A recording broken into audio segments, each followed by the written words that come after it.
found my star, a mentor in that area who was a 16-year-old child.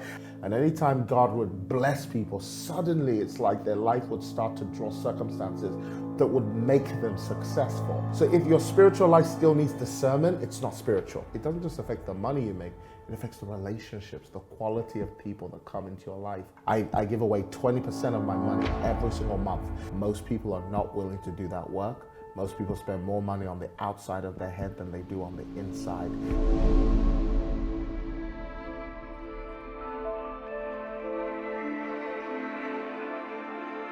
Hey guys, today I'm talking about elevate your spiritual life. A lot of people don't know that they prosper as their soul prospers, that there's supposed to be fruit of a spiritual life, that if you truly are spiritual, then we should be able to see it. It shouldn't take discernment to know that you're a spiritual person. And spiritual has nothing to do with being spooky. There's a difference. Actually, it should be very credible, tangible, and real when you're a real spiritual person. And so in this topic, I'm going to be dealing with something very interesting, how to elevate that spiritual life. It's part of our new series as we lead up to our event called Elevate. Enjoy.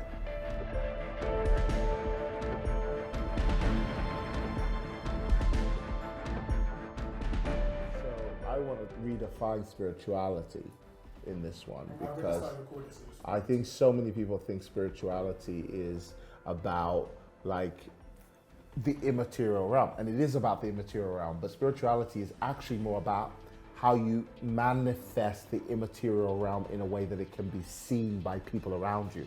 First thing God does when he comes to the earth, he's like, let there be light, but we know he created everything seen from what cannot be seen. So if you are spiritual, we should be able to see it. And that's why his obsession is the fruit of the Spirit. So if you're spiritual, we should be able to see it. So here, there's this place where, Paul the apostle writes, he says, beloved, I pray that you prosper as your soul prospers. So just the way you're prospering in the spiritual, it should, if you're really prospering spiritually, we should see the fruit financially, in your marriage, in every way. So if your spiritual life still needs discernment, it's not spiritual. If I still need to try and figure out what's really happening, are you with God, are you not with God, it's not spiritual. The wind blows, but how do we know it's blowing? We see the effect on the trees. In the same way, those are how spiritual people are. We're like wind. Our effect has to be known. And if our effect is not known or manifested in real life, then it's not spiritual. It's just stupid or spooky or something else. Biblically, the spiritual component of financial success is called the blessing. And anytime God would bless people, suddenly it's like their life would start to draw circumstances that would make them successful. We need to understand that component called the blessing is soul prosperity, which is love and joy and peace and humility and kindness to the people around you and servitude. Oh, if I could teach that. Like we take that verse that says, what profits you to gain the whole world and lose your soul, to mean don't try and gain the whole world, otherwise you'll lose your soul. What it really means is, look, gaining the world is nice, but don't try and achieve the physical component till you've had the spiritual, till you've gained control of self first. Otherwise you're like a city without walls. So to me, spirituality has to be a manifest reality. That's always been my biggest frustration. Because you go, oh, you're just material. If you are spiritual, it should be material. Basically, there should be a spiritual equivalent of everything you're trying to manifest in the natural. Otherwise, if you try and manifest it in the natural, but you don't have it spiritually first, it will show because it will lose itself. You buy a nice car, you don't have that spiritual quality, that car will reduce itself to your spiritual quality. Over time, it will deteriorate. Things will start to fall apart. Nothing will work because you have not yet purchased it spiritually. You don't yet have that spiritual acumen, that sense of prosperity of soul and mind. So anything material starts to reduce itself to your state or spirituality. So how do you elevate in terms of your spirituality? Before I even tell you that, let me tell you a little bit of a situation in which I feel my spirituality had to come in. Again, you're living in contradiction. You're living in a mouse-infested, cockroach-infested house. Now you got to be spiritual because you can't focus on the material things around you. So you've got to have some kind of revelation, some kind of vision, some kind of picture internally that is different from the external picture. So the first thing I had to do was I had to grab myself some new thoughts. I remember the only thought I thought for, it was almost a year, I only thought one thought and I felt guilty because when you think one thought, you have an opportunity cost. You start thinking about all the other thoughts you're not thinking. But that one thought opens the door to so many thoughts. It's like people think if you're narrow-minded, you'll miss out. But the more you narrow your mind, the more it opens you up to a whole world. And so my mind became focused on this one thought. God gives me the power to prosper. God gives me the power to prosper. And I kept thinking, I sit in a room, I got the power to prosper. And what it was attacking in me was the guilt with regards to prosperity, the religiosity. If it comes from God, why am I going to be guilty about it? I started thinking, God gives me the power to prosper. And then it started marrying other thoughts. Money answers all things. Money answers all. I started thinking about it. I started imagining it. Then I started thinking about what would prosperity look like. My goodness. I start walking through my office in my imagination. You got to incubate this for a long period of time. I started thinking about it until it dominated my thoughts. Then I did stage 2. I became grateful for it. Gratitude. I said, I'm grateful. I'm grateful that I already walk in this. I'm grateful. You know, when it says faith is the proof of ownership, it's like faith literally means that you have to change something. You have to own it before you own it. You have to have the proof that that future belongs to you. So I was building the title deed in my heart that this thing is mine. I've got it. I got it. I got it. Then I elevated to the next stage. I started putting things around my house, around my walls, like I still do till now, that remind me of who I am. It helps me zone in who I am. I started working on my environment, changing my environment to remind me who I am. Then I staged it up more. I started speaking it every single day. I am grateful that I am walking in prosperity and I'm transforming lives and I'm a change agent for people's success. I started putting it in my mouth so it could be founded more on the inside of my mind. Then I went to the next stage. I found my star, a mentor in that area who was a 16-year-old child, and I had to exercise the ultimate level of spirituality called humility, because here I am older than him, but he makes more money than me. What do I have to say to him? I sat down with a paper and pen and just humbled my head under this master who is a kid making like 10,000 pounds a week trading the financial markets. I said, listen, Omar, teach me what you know. I'm sat there, I'm paying for his services. I got myself a job as an Uber driver because I didn't want to work 9 to 5, so I can pay for him to teach me, and I'm taking notes on everything. I'm asking him questions. I'm just a student. I'm becoming nothing.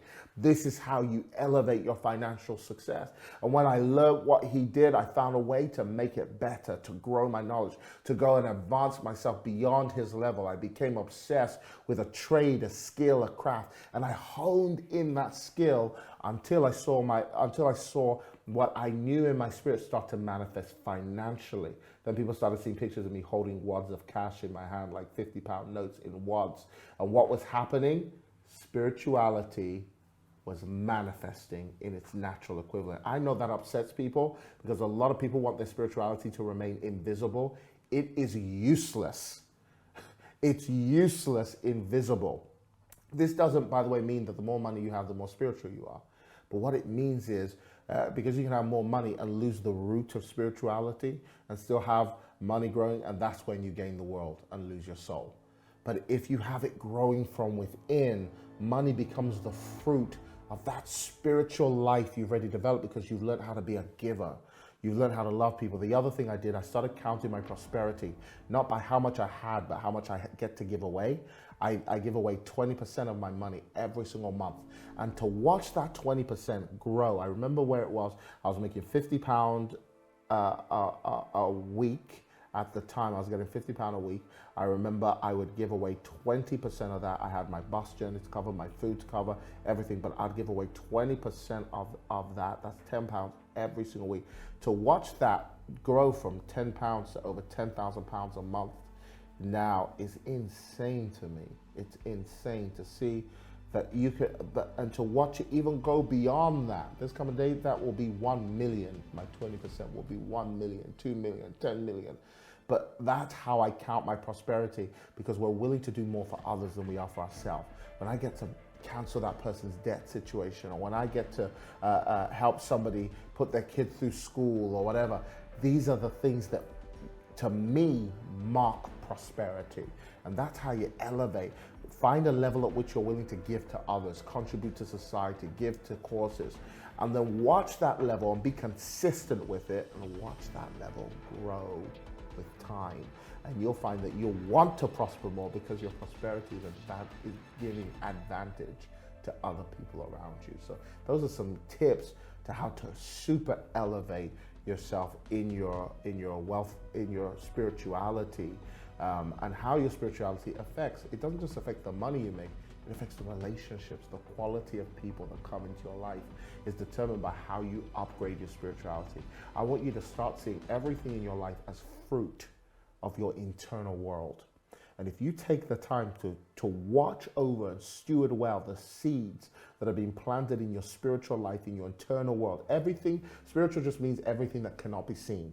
So your soul is spiritual, your spirit is spiritual, your thoughts are spiritual, your imagination is spiritual. And when you start to value the things that cannot be seen, and you start working on it, this is what my Bible says. It says, by faith, the world was made by the word of God, so that things which are seen were made of things which are not seen. So everything we see is the fruit of the unseen.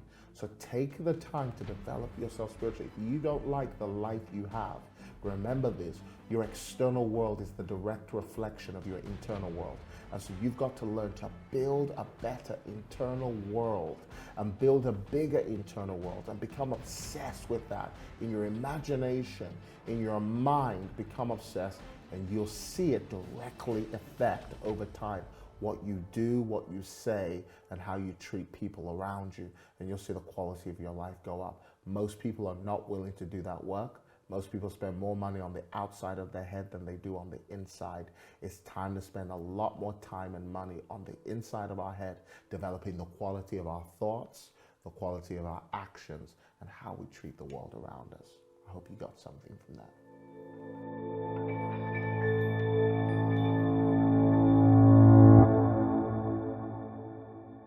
Hey guys, I hope you enjoyed that. I told you, listen, I always come at angles that maybe you won't expect. Spirituality has to have manifest fruit. Listen, we have our event coming up. I don't want you to miss the Elevate event. Details appear below. If you have not registered, register. Once it sells out, I promise you the biggest regret will be that you didn't make it. If you can make it there in the room, be in the room present. Even if you have to buy a ticket, whatever you have to do, be present. But if you absolutely can't, make sure you get that virtual ticket and make sure you share it with as many people as you possibly can. But I hope you've liked today. Don't forget to like, subscribe, share, comment. See you at the top. Departure runway 35.